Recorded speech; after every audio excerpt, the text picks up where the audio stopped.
Thank you so much. Thank you so much, Steve. Yes, much respect to you, and much respect to all the DJs in the city. I'll get into it in my story, but it's cats like you and Mr. Bobby Branch and Brent Crampton. All those cats are the reason why I'm still continuing to do what I do today. Yes, you heard it. Introduction. Thank you for introducing me. I don't have to do it myself. Yeah, so Spectrum. I'm going to be 100% with you. When uh, Creative Mornings reached out, the whole crew, they're like, here's the theme, Spectrum. And I was like, yes, okay. This is a challenge because as a recording engineer, I deal with Spectrum every day, but I never get to talk about it. So I've been struggling the past few weeks to try to like navigate how to talk about it and not bore everybody in the room. So I'm going to do two things or three things. First, I'm going to talk about Spectrum in my age. So I'm going to tell you about my whole history, and then I'm going to focus on the spectrum of age and how it changes, along with the second thing, the music. The music is basically going to describe and help describe my history and my emotional spectrum as I became older in my years. And the third thing I want to show you is actually the visual aspect, which is this right here. And I'm going to explain this to you so you can kind of understand what it is. This is a spectrogram. And they use it, a lot of doctors use it, and they use it to measure sound waves. So if you can understand how this works, basically what you're seeing is my voice in a visual aspect. And if you want to understand it a little bit better, the numbers on the left represent the seconds. So obviously the top going down is kind of like the playhead pushing the sound forward. And in the bottom numbers represent the frequency spectrum, which goes from 10, which is the lowest frequency that is available that it can pick up, to the highest, 10,000. Humans can actually hear roughly up to like 14,000 hertz, but I personally can't hear up to 14,000 hertz. And if you've been to a lot of loud concerts in your life, that's probably out the window too. So mostly, we keep it around 10. I wanted to use this spectrogram to kind of showcase, going back to point 2, of how music is different and how it scales differently, and that'll give you a more visual understanding of maybe why people like certain types of music opposed to others. So I'll just get started. So growing up, I always grew up in a very musical household, but none of my family members were musicians, not a single one. But I grew up as, very common story, single mother, 3 kids. I was the only boy in the house. And my mother gave birth to me very young. She had me when she was 16 years old. So growing up with her, I was always exposed to very, I would say young music, stuff like this, or this, or even 1 2 1 2. Yo, check this out. It's the jump for right now. So I was always being introduced to all of this popular young music that was coming out in the 90s, and and seeing my mother just navigate through the living room with the vacuum cleaner, always like just doing her thing. And I've always understood. As a kid growing up, I always was thinking, like, what are all these different types of music, and why do they affect her the way? Continued to listen and continue to listen. I never asked questions. I just always listened. And I finally got to the point where I was like, I wonder what other people are feeling like. I wonder what other people listen to, and why does this music affect them in that emotional spectrum. So when I went to school, elementary school, at 8 years old, I'm going to start at 8 years old, sorry. I started asking kids around school, what do they like? What are you listening to? And of course, it's always something like this. And of course, you know, the classic.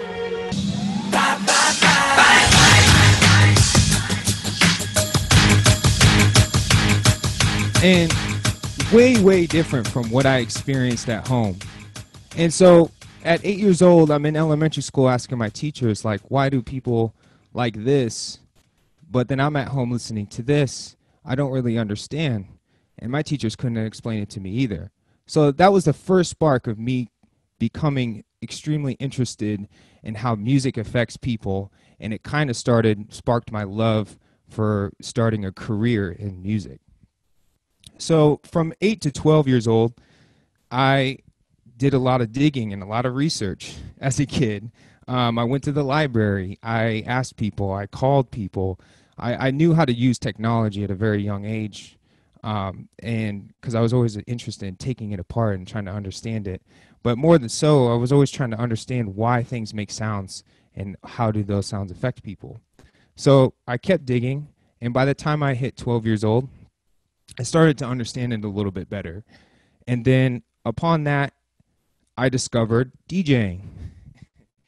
And that completely changed my whole perspective on life, because DJing was just this art form where they were able to take sounds and turn them into something that people could not understand.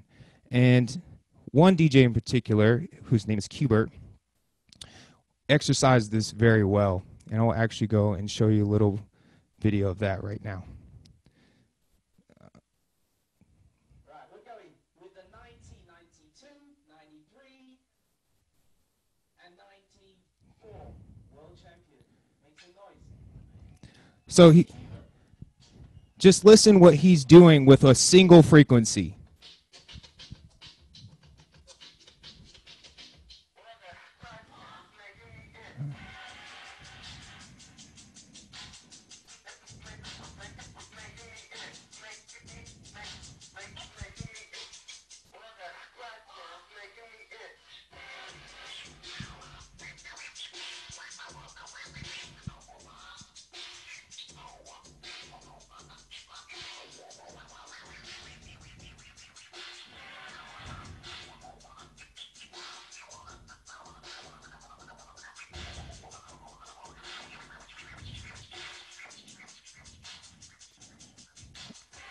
Okay, so when I saw that video, my whole world changed. I was like, what the hell is this guy doing? Like, how is he able to take this one sound in the spectrum and just like manipulate it to cover every single band in the frequency? I mean, if you, and I actually pulled it up late while I was doing research. I pulled up that sound because I have that exact sound. And I measured it in the spectrogram, and it actually, you know, scratching it, he's covering the entire spectrum of audio that the human ear can hear. And he's manipulating it so fast, it's equivalent to a jazz musician playing a trumpet or a saxophone. And in my eyes, I'm thinking futuristic, because when you're a child, you always thinking forward, never backward. So that was the whole start of an entire universe where I was like, I have to become this. I want to become a scratch DJ. I want to be able to take sounds, and I want to manipulate them, and I want to create something new. And I begged my mom. I was like, Mom, I want to be a DJ. And of course, like, at the time, my mom, like, you know, the anime sweat came out. She's like, oh, my God, because she went to high school with DJs. And she's like, I know what DJs are capable of. They just party and have a good time, but that's what you want to do, let's try it out. So she introduced me to this man named Bobby Branch. Bobby Branch, going to his house, was a very different story. The music he was listening to was far different than everybody else. The NSYNCs, the Britney Spears at my school, and in my hip-hop and dance music and the classics.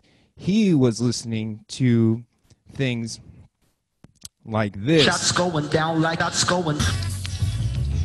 You know, a little bit of jazz flavor, right? And then it would come into a spectrum like this. I'm a everyday jungleist, fight for survival. Nobody is not gonna rival.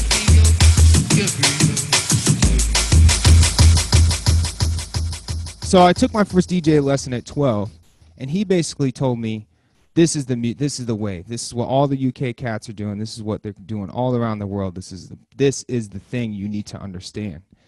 And I'm listening to the music because at the time as a kid, I just wanted to feel bass. I wanted to feel low end. I wanted to feel what was on the lower side of the spectrum of sound. To me, that communicated more to me personally as a child because I was always trying to feel something as a kid. And I don't know if you all can relate, but as children, we're always chasing our emotions and our feelings, and we're trying to process them and understand them. And to me, drum and bass music became the epicenter of that in general. So I became hooked. I went to the record stores, and I was always asking, where are the drum and bass records? And the clerks were always like, yo, this kid's weird. He's 12 years old asking for drum and bass records. That's so weird. And I'm like, I don't even have a record player yet, but I'm going to buy them. And then that kind of spiraled out of control and became this other thing. And then in the process of that, at 12 years old, I actually met my older brother for the first time. Now, I said I grew up in a house of 3, but actually my mother had another child before I was born, and his name's Alan, who is 1 year older than me. And unfortunately, her being young, she had to put him up for adoption. But it being an open adoption, it was his families are all cool, and we were able to meet. And when him and I met, it filled that void of the musician missing in the family. I always knew that there was going to be a musician, and he was the guy. And when he moved up, I was showing him drum and bass, and he goes, "Oh man, I'm on the same wavelength. Have you ever heard of this?"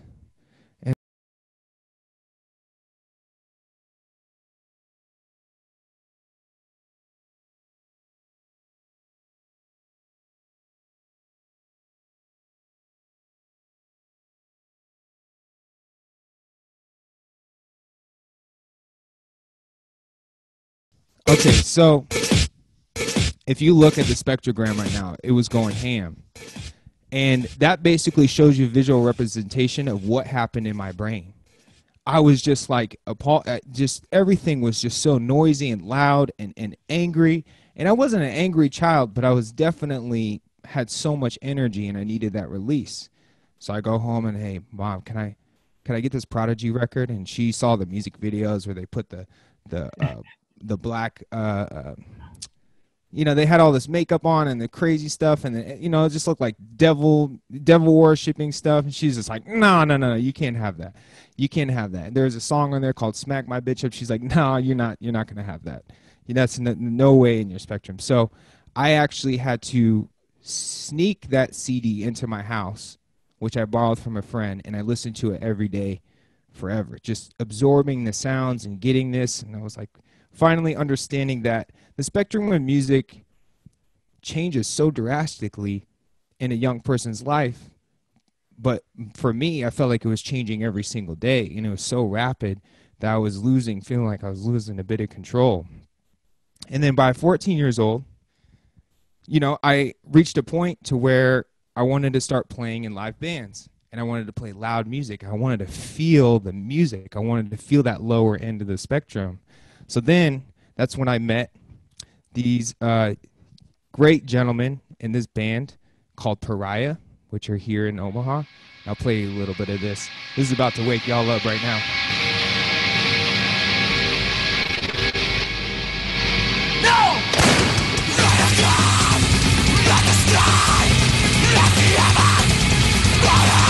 Imagine waking up to that at 6 a.m. every day.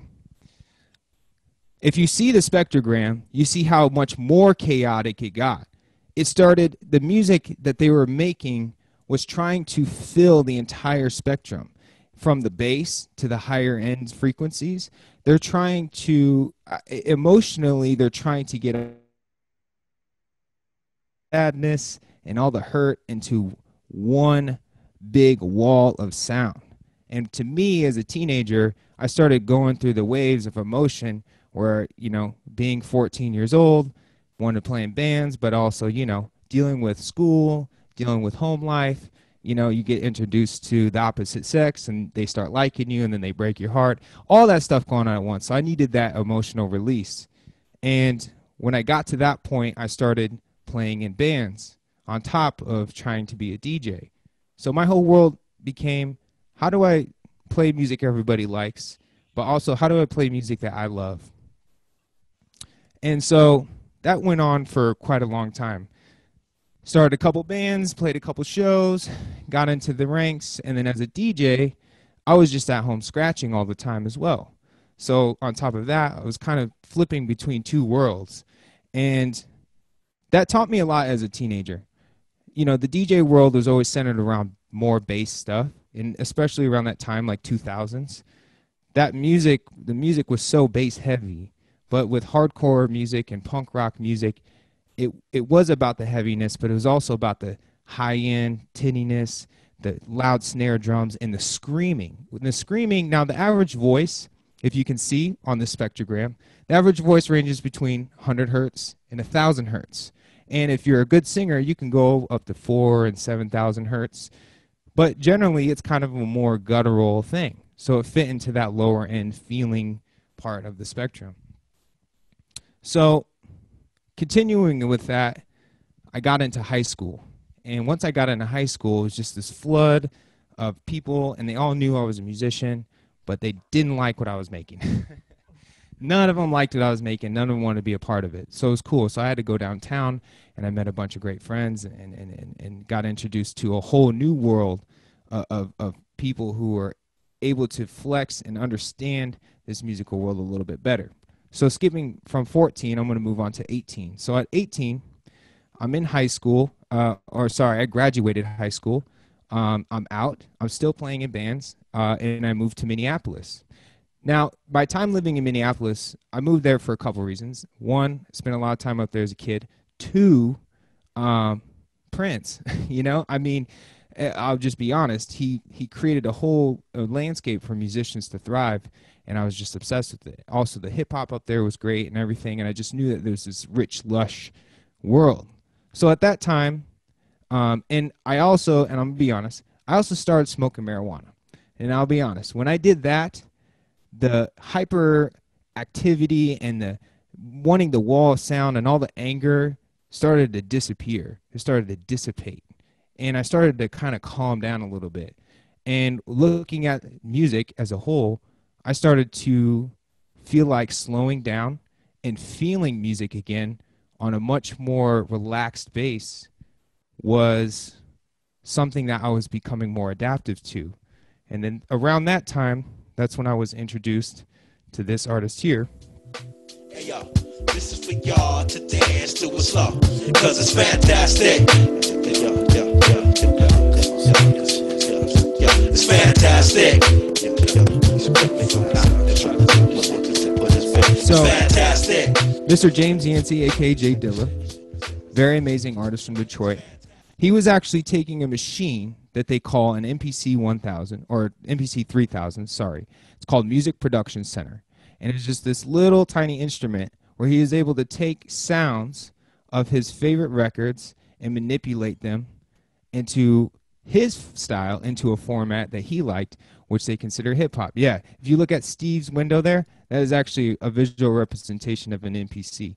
And actually, just real quick, I just want to show you this little video, just real quick, and show you an example of Jay Dilla working.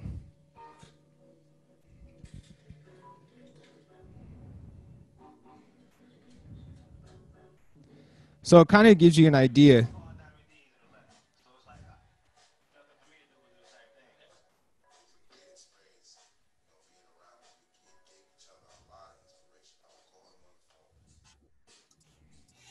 Yeah.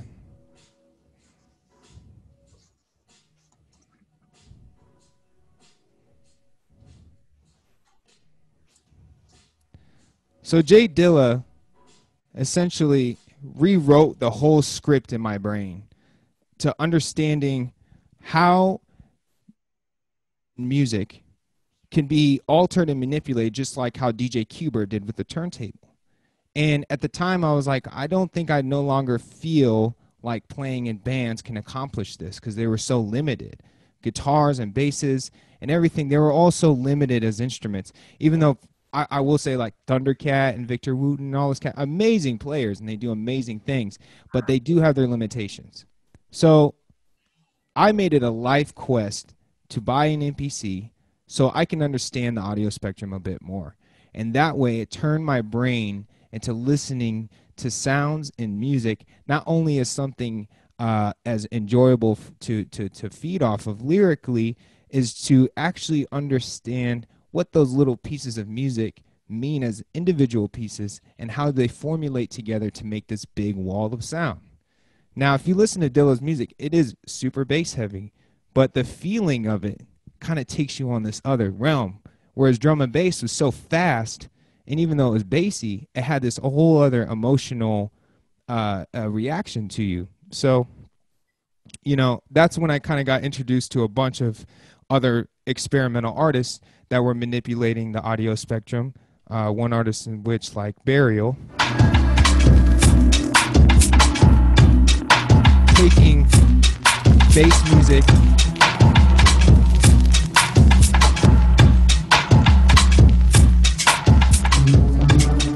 now, one thing I've learned about manipulating the audio spectrum is an artist like Burial didn't use an MPC. He used a cheap little Windows computer, and he was taking sounds from like Sony PlayStation games and Alien movies and like famous R&B records like Brandy records and stuff, and creating a very depressive landscape that people can kind of go in and just really just feel something. And at that point at 18, I realized this is my calling. I need to be able to study music, become somebody who can alter in like a science wizard of taking sound and manipulating into anything that anybody ever wants. And then that's when I decided that I needed to be an engineer, and that's where it led me to today. So I'm going to skip ahead a little bit because time is not on my side. All through my 20s, I kind of started to experience music in a whole different spectrum. And at that point, I met Brent Crampton, and I started my residency at House of Loom as a DJ. And I started things started taking off in the DJ world, and I was able to explore all different types of music. I mean, he gave me the platform to just be whoever I wanted to be. Playing house music, getting people moving on the floor. I mean,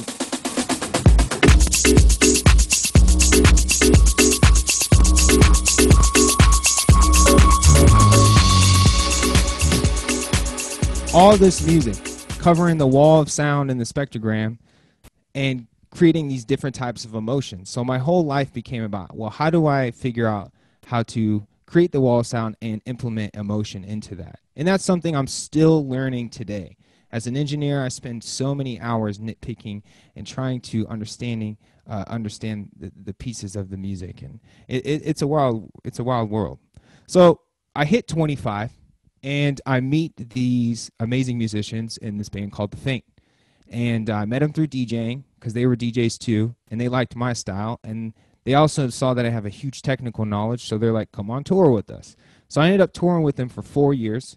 And we went all around the world, from here to Thailand, all kinds of places, and playing this music. And hanging out with them brought a whole different perspective because, if you listen to their music, it's a lot different. It's electronic, but it's also the live band aspect. It's the common house of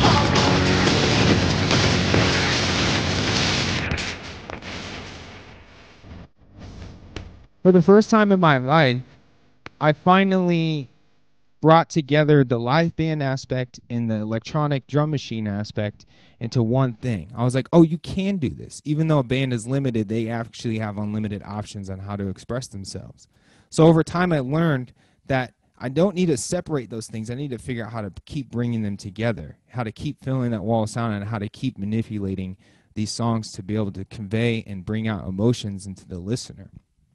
And I was very grateful for my time with them because they taught me so many things about audio and how it affects people. They taught me how, when their whole thing is about playing live. And what I didn't realize is that I spend a lot of time in the studio, but I've never had a lot of time at live shows. And I don't know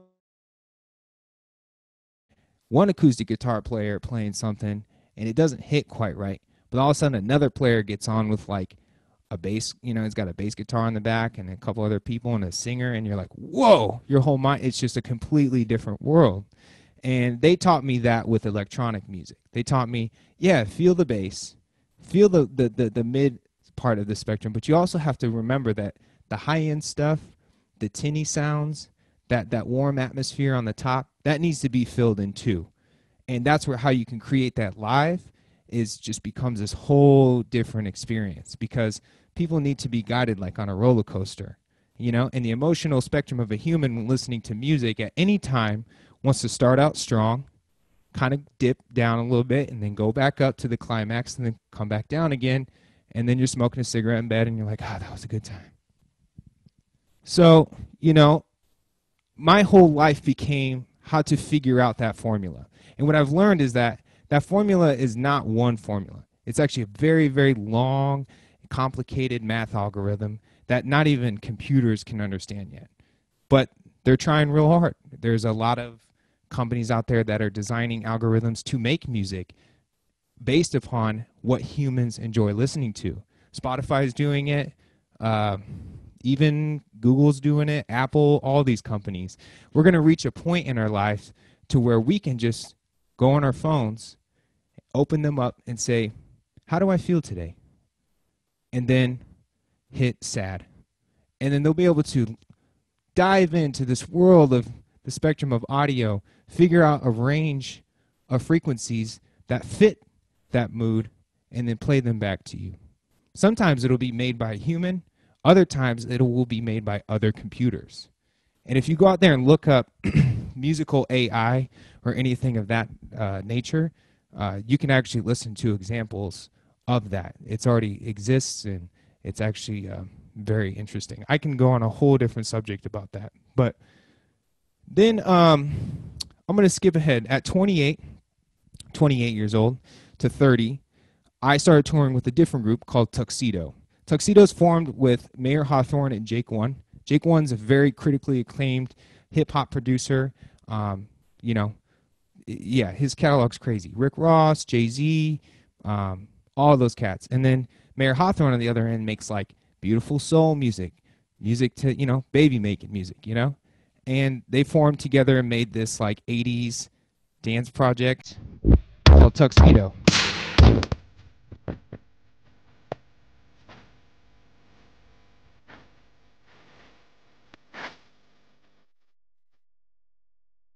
So going on tour with these cats, I was already at a point in my life where I understood how audio works. I understood how to translate audio to make humans feel something, and I understand what songs make people move and groove. But I've actually never toured with a band like that. And they took me to Japan. So we arrive in Japan, and we're hanging out, and we're doing 2 shows a day for 6 days straight. And I'm in here grooving, but at that time I'm asking Mayer and Jake all these questions about all these technical questions, like, yo, how do you turn up this bass sound to make people feel this way? Or how do you make those hi-hats sit back a little bit so they kind of feel drunk? And people are like, because when people are drunk, they're like, oh no, it's not the song, it's me. No, it is the song. Okay, we're both in sync. How do you do that? And they pretty much told me, yo, all the math shit that you learned, all of the complicated BS, like, just forget about it, man. It's all about feel. It's all about emotion. If you're not really feeling when you're making the song, what's the point of making it? And it got me thinking, like, yeah, I was doing a lot of music making for different avenues and things, and I wasn't really happy with it. And that wasn't translating into the music. And then I pulled up that music into the spectrogram that you're seeing here, and it was like bars separated. It was like the frequencies were separated from each other, and they were only fulfilling certain places. And I realized I was being too computeristic with this music, and I needed to start feeling it more. So when I got back home, changed my whole perspective about making music. I stopped relying on a grid. I stopped relying on computers to like fix things. I would just like record something and leave it there, And then I met this other cat named Dominique Sanders, who mastered these computer programs, but he does not care about perfection whatsoever. I mean, when we record something and there's a mistake, man, that's cool. Just leave it there, man. It's fine. Just leave it there. And I'm like, no, man, we gotta fix that. People are not gonna understand that. That's like throwing a curveball on the spectrum. He's like, no, it's fine. And then the song comes out and it's amazing. You know, it hits. He did a record for Nipsey Hussle right before he passed, and there's a ton of mistakes in that song. And I'm listening to it, and the world's listening to it. They don't hear that stuff because it's already embedded in the feel of the song. And that's one thing that we always have to learn about this music is it has to have a feeling. You know, no matter where it sits in the frequency spectrum, it has to sit right with you. No matter what's contained in it, it just has to convey that emotion. So when I was working with Dom, we ended up working with this artist named Jadena. And Jadena, amazing artist. We worked on, this hit song you may know.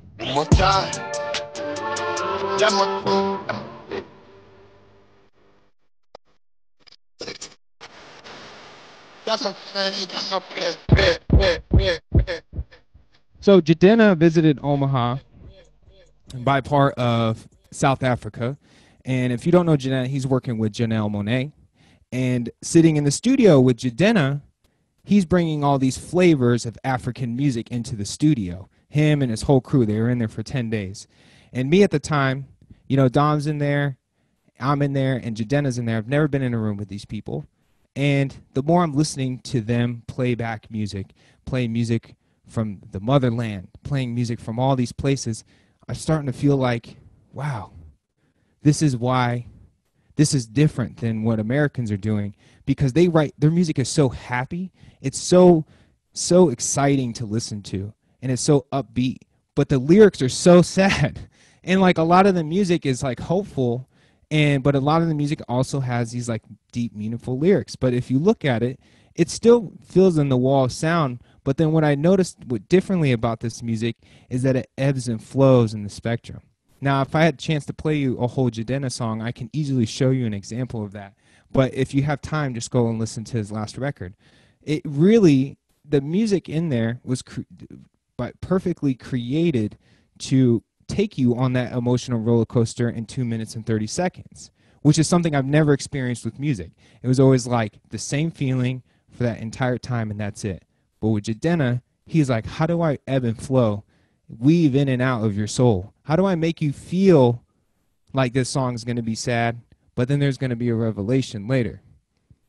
And I started to think, you know, in the production, they were doing that as well. They were focusing on certain frequencies, certain instruments, and a lot of instruments that were invented in Africa, the guitar being one of them, let's be clear on that, really brings this out in a lot of humans around the world. So after him leaving that session, I started to dive even deeper to understanding instrumentation and where it fits in the spectrum of music. Does every song have to have a drum machine in it? No. Does every song have to have a guitar in it? No. But can you take sounds from those things and manipulate them into the way to express yourself freely? Yes. So that changed everything for me, from being with the Faint to Tuxedo to Jadena. It's these three artists and groups and bands that were able to change and alter a perspective about how this music is made and how to keep it within this beautiful emotional hearing spectrum that we have. So skip to today. I'm 31. I just turned 31 in June. And, you know, I still got the good skin, you know. I shea butter every day. And, you know, every day I wake up and the first thing on my mind is, how do I create something that people are going to love? How am I going to, what sounds am I going to use? And I started to listen to every single thing around me. The microwave beeping, you know, my partner making a smoothie, you know, every single sound. I started to realize, how does that affect my emotional spectrum every day? Because those sounds sometimes sit in the frequency range that may be discomforting. Nobody likes to hear their alarm clock in the morning, but what frequencies are your alarm clock playing at? What if you change those frequencies change those sounds into a frequency spectrum that you're actually comfortable with? Some people don't want to hear they want to hear, harmonizing and angels singing to you. Well, set that up. The brain doesn't need to be What the brain needs to be is soothed. The brain needs to be understood. The brain needs to be taken care of. So I formulate my whole life around finding the frequencies in the audio spectrum that make me feel the way I want to feel at all times. My whole house is curated with sounds that fit this space to make me and my partner comfortable. And she even chimes in as well. I don't like this. I don't like that. She likes things quiet, so I keep them quiet. I like things loud, so that's what I have a studio for. But I just want to encourage each and every one of you, when you experience music or experience sound, think about those things. Think about how they affect you. Think about how they change your whole life, because you may not realize it, but everything emits a sound. Your car vehicle, the vehicles driving outside your house. I know earlier the gentleman, I'm sorry, I forgot your name. I'm so sorry. He had wind chimes in the background, and as he was speaking, my brain was focusing on the wind chimes a little bit, because I was like, those sound really beautiful. Like, I wish that was the soundtrack of my morning every morning. How soothing would that be to help me just start my day? Because those wind chimes, even though they're soft, they sit at the higher spectrum. They're not designed for you to feel. They're just designed to be there to flow around, just to float around and give you this nice peaceful background so that you can focus on how to feel, Whereas other things in life, like the MUD truck outside your house drilling into the ground and you're hearing bass coming through your walls, you're feeling that. And it may be a little uncomfortable. So, and some people live with that their whole lives.